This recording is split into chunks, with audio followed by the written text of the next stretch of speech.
Welcome back to Drunk Storytime with Quefish. I am Quefish. I am drunk. I am drinking big sipper red wine from Total Wine & More. It was like $8, but it's not bad.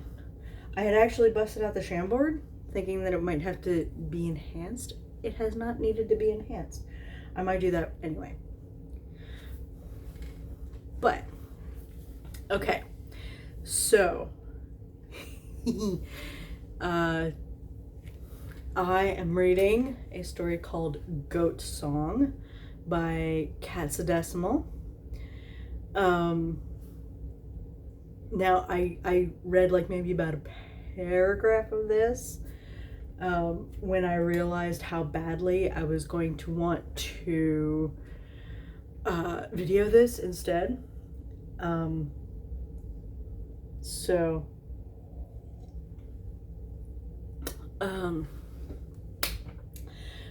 Fair warning, I know that there's a lot of songs in here, and I'm very sorry, I'm going to sing them. So the summary is, and this is teen and up. Summary is, Warlock didn't know how long he'd been here. He sort of expected something like it, though. Sort of. He knew that there was a pretty good chance he'd end up in hell when he died, so he wasn't too surprised when he had. He also wasn't too surprised to be left in an empty room while they sorted things out. It was very small and cramped, barely even a closet, with no features, nothing on the walls. Nothing. It was boring. Fortunately, when he was wee, he'd had a nanny who taught him how to deal with boredom. So, I'm going to sing this, and you're going to regret this. But it's fun. Leaguer and I, but it's fun.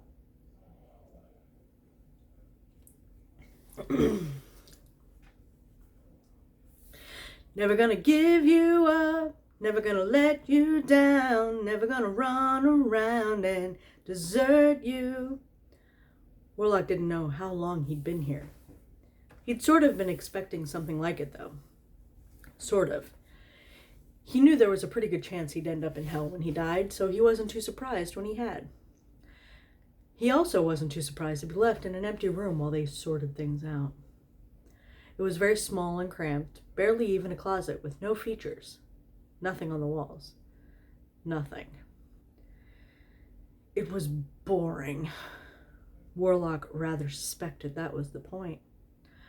Fortunately, when he was wee, he'd had a nanny who taught him how to deal with boredom. Oh no. Baby shark doo doo doo doo doo doo, baby shark doo doo doo doo doo doo. He never seemed to run out of breath, and his mouth never grew dry. He just sang and sang and sang, endlessly repeating the endlessly repeating songs. He had no idea how long he'd been singing.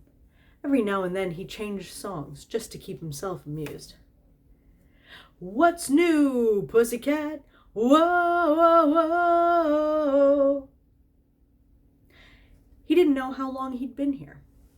He'd probably been forgotten. Hell seemed to be that sort of a place. Stick you in a closet and forget about you. An oubliette, they were called. He remembered his nanny talking about them once when they'd toured some old castles. Funny thing was, she talked about them as though she'd been there. It's not unusual to be loved by anyone. He got up and started to dance a little, reaching back into his fading memories for the steps of a long-forgotten dance. Hey, Macarena! He was halfway through his 100,000th round of the hustle when the door opened. A gray sort of woman face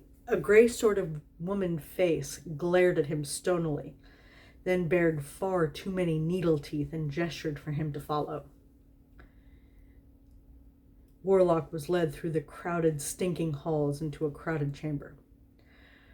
"This is him, my lord," said his guide. The person on the other side of the desk leaned across it to scrutinize Warlock closely. They were dressed like an old-fashioned lord and had a large fly sitting on their head. "Dagon's recommended you for a commendation," they said mildly. "Quite a surprise," said apparently Dagon. "He's supposed to be one of the damned, but he's turning out to be one of the best bloody tormentors we've got. Anyone we put in the cell next to his, they start screaming and begging before the week's even out. His father couldn't even stand 2 days of him." There's a story of my life. Warlock huffed under his breath. Poor Warlock. Love you, Warlock. "Interesting," said the fly person. "And yet you were human yourself. How is it that you're immune?" Warlock shrugged. "It's just something my nanny taught me when I was small. She taught me to deal with boredom by annoying everyone else, really. Usually with endlessly repeating songs. Her favorite was a song about a goat." The fly person sat up. "A goat?" Warlock nodded. "Yes, it was some other language, but she said it meant something like, 'The goat went up the hillside, the goat went up the hillside, the goat went up the hillside, and what do you think he saw?'" I don't know that song. There was a screech from across the room and a man surged out of the shadows. "How do you know that?" he shrieked, hissing spit in Warlock's face. "You're human. You weren't even 100 years old when you died and you showed up here. You can't know that song. How do you know that song?" Smell is the surest way to memory, and not even time in hell could fade this memory. "Here, don't I know you?" Warlock said. "Are you the man who smelled like poo?" "Yeah, at that Megiddo place." "What was your name? Professor?" "Hastur." "Yeah, that's it. Hastur La Vista. Yeah, I'd know your smell anywhere. How you doing, you old sod?" The man turned to the fly person and thrust an accusing finger at Warlock. This is the child who didn't have the dog." "I had a tropical fish once," Warlock offered. "Can you describe this nanny of yours?" said Dagon slowly. "Oh, sure," said Warlock. "She was really tall and thin, and she had red hair, and she was really pale. She never got tan. She wore black clothes and these round little sunglasses that she wore all the time, even at night." "Crowley," Hastur hissed. He appeared to have broken out in frogs. Frogs popping off of him. She sang the most wicked lullabies, too. To be honest, I think she might have thought I was the Antichrist. "It's him! The child that bastard traitor switched out with our master's unholy son." "What did you just call my nanny?" "Enough!" Dagon snapped. "Put him down." Warlock released his hold on Hastur and let him... "Oh!" "What did you just call my nanny?" Warlock released his hold on Hastur and let him drop. The fly person leaned back, screwing their face up into the most inscrutable expression, such that Warlock couldn't decide if they were trying not to laugh or just really, really exasperated. "Probably both. I approve your request for commendation, Lord Dagon. Promote him." "Thank you, Lord Beelzebub." Dagon turned. "Come along now, demon Warlock." "What?" Hastur shrieked. His howls echoed down the crowded hall as Dagon led Warlock away. "Well done," Dagon chuckled. "That'll be entertaining. Hastur already hates you. Don't worry, I won't let him hurt you too much."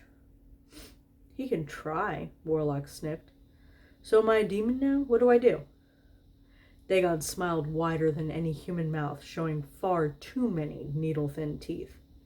Why, the same thing you've been doing. Warlock nodded. That tracks. Only now it's not my punishment, I'm other people's punishment. Dagon smiled wider yet. Yes. Then she tipped her head. You do not seem to be upset by this. Nanny knew I wouldn't go to heaven, Warlock said wistfully. She said practically no one does anymore, so I wasn't surprised when I woke up here. Dagon nodded. Then Warlock straightened his shoulders and smirked. So she told me the best I could do was to hatch enough deviltry that they wouldn't be ashamed of me in hell. Oh, that was so cute. Yeah, I could see that. That's definitely how that would track. Aw, I love Warlock stories. Warlock stories were one of those things that when I first saw Good Omens, yes, Warlock's adorable, Warlock's cute, isn't Warlock interesting? And then when I got into fanfic, there was so little. I mean, granted, I was definitely only looking for Aziraphale and Crowley stuff, but there was very little Warlock stuff like advertised. Advertised, like there's commercials and shit. But within like the past few months, I've just become a real Warlock fan, because poor kid, right? But at the same time, I think it started because of a Tumblr post that I saw where it was like, can you imagine Warlock being like a stand-up comedian, you know, and telling stories of his childhood and stuff. And it's like, oh my gosh, could you imagine? And then eventually it got to the point where I was like, you know, Warlock, you know, being gender fluid or whatever, and Warlock finding Nanny like afterwards, and it's just like, I love Warlock. Warlock's like the sleeper character, for real, and I love him to death. And so now, it's not like every story. I don't read all the Warlock stories. I mean, I don't have time to read all the stories I want to begin with. But every once in a while, Warlock, I love Warlock. Warlock is amazing. Warlock is so fun and cute,